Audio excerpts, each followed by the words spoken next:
आज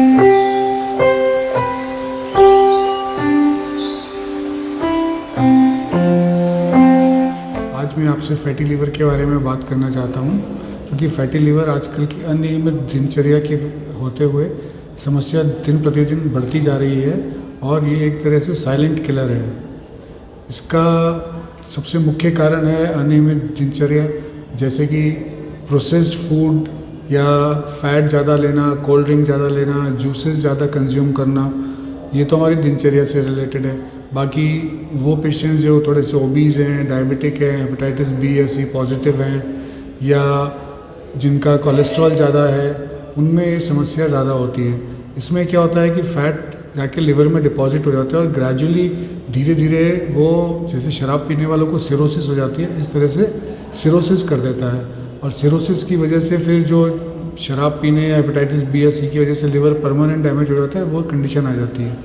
इसके लिए हमें एक तो अपनी दिनचर्या को में सुधार लाना पड़ेगा, हरी सब्जियां वगैरह ज़्यादा लेनी पड़ेंगी, जूस की बजाय फ्रूट्स लें, वो ज़्यादा बेहतर है।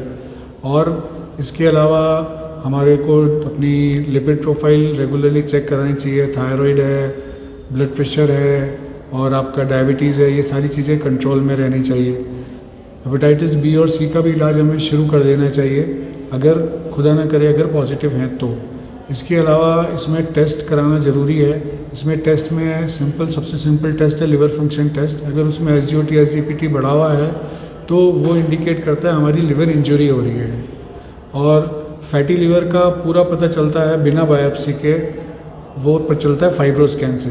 फाइब्रोस्कैन की जो मशीन है उससे ये पता चल जाता है कि लिवर में फ़ैट कितना है और लिवर की हार्डनेस कितनी है, क्योंकि जैसे जैसे फ़ैट डिपॉजिट हो जाता है हार्डनेस बढ़ती जाती है।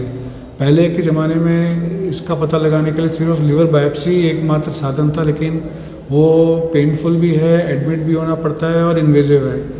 फाइब्रोस्कैन बिल्कुल अल्ट्रासाउंड की जैसे है, मुश्किल से 5 मिनट का समय लगता है और बार बार भी किया जा सकता है। तो जैसे 3 महीने आपने इलाज किया, उसके बाद दोबारा से चेक करके देखना चाहिए आपका जो फैटी लिवर है वो रिवर्स हो रहा है या नहीं हो रहा है।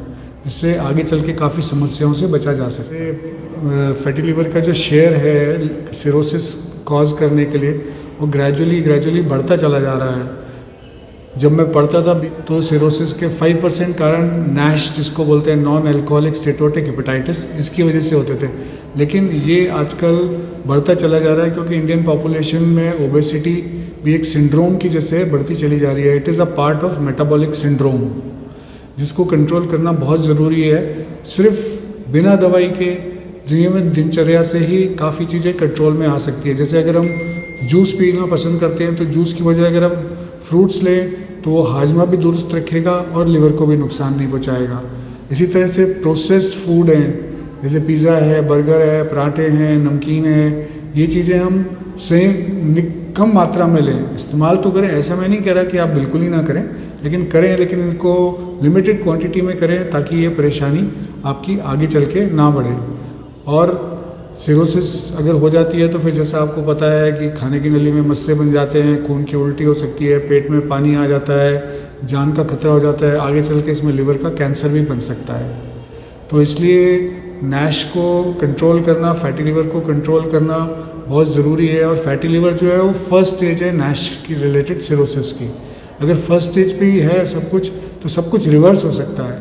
सबसे ज़रूरी बात यह कि रिवर्सल पॉसिबल है, लेकिन एक बार सिरोसिस हो गई तो वो एक इरिवर्सिबल स्टेज है जिससे हमको वापस आना संभव नहीं है। अल्टीमेटली फिर उसमें तो बात आ जाती है लिवर ट्रांसप्लांट। लिवर ट्रांसप्लांट का मतलब है 20 से 25 लाख रुपए का खर्चा और एक रिश्तेदार अपना आधा लिवर दे।